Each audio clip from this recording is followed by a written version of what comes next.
Our next guest is calling for immediate sanctions against Russia, South Carolina Senator Lindsey Graham, ranking member of the subcommittee on state and foreign operations.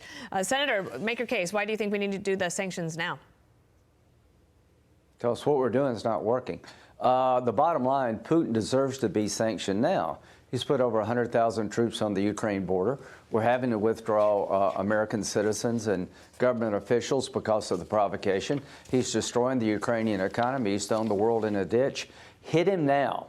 Let's increase weapons to the Ukraine. I don't want to send troops to the Ukraine, but I want to send all the weapons they can assimilate to make sure that if they are invaded by Russia, there'll be a lot of dead Russians in the process. I think the Ukrainians will fight, and I want to support moving more troops into NATO countries living in the shadow of Russia to show resolve regarding NATO. We're talking way too much. We're doing way too little. Sanction Putin now. Send more weapons, more sophisticated weapons now. I've got two questions on that, not about the weapons or the ammunition or et cetera that has been going into Ukraine this week, but these 8,500 troops on behalf of the U.S. military. Yeah. 7 years ago, after Crimea was invaded, we sent 5,000 troops to Poland. I'm not arguing that 8,500 should be engaging with Russian forces, but well, why send them at all if they're going to be in Romania or Poland? Or I mean, what sense does that make? Well, what is Putin trying to do? He's trying to push NATO away. He's trying to break the will of NATO. He's trying to make sure that the Ukraine and Georgia and other countries never get admitted to NATO. He's trying to neuter NATO. So what should the proper response be when it comes to the Baltic states living in the shadow of Putin's Russia? We should have a bigger NATO presence. As he tries to dismantle NATO, we need to try to build it up. That's just one thing to do.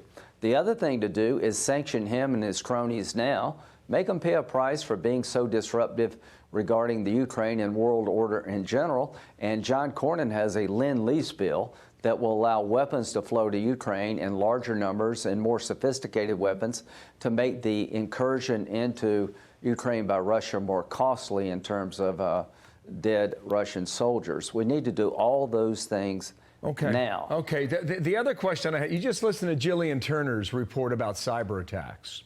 You remember the summit that Putin and Biden had over the summer? I think it was in the month of June. A lot of that we were told was to tell Putin to back off. And it appears over the past 6 or 7 months that the number of cyber attacks, at least here in the U.S., have been diminished incredibly, at least that we've heard about anyway. Right. How much concern would you have about that increasing yet again, Senator?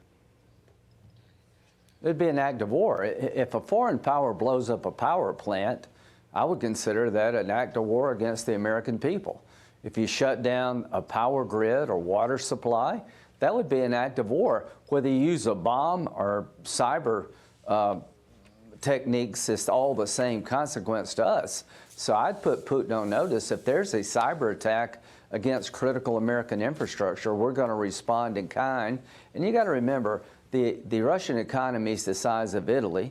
They're very dependent on oil and gas. We can do far more damage to their economy than they can to ours. And the only reason we're dealing with all this provocation is because of Afghanistan showed the world that Joe Biden is weak. And weakness in one area increases aggression in other areas. And I will just finish with this. If we don't get the Ukraine right, if Putin dismembers the Ukraine without consequence, China will surely go into Taiwan, and the most consequential change of all will be the Iranians will break out and try to get a bomb. Right, and then that story is developing too, right, with the envoys that have just decided to resign from that position. Yeah. Senator Lindsey Graham, thank you so much. Thanks for being here. We'll talk again very soon. Thank you.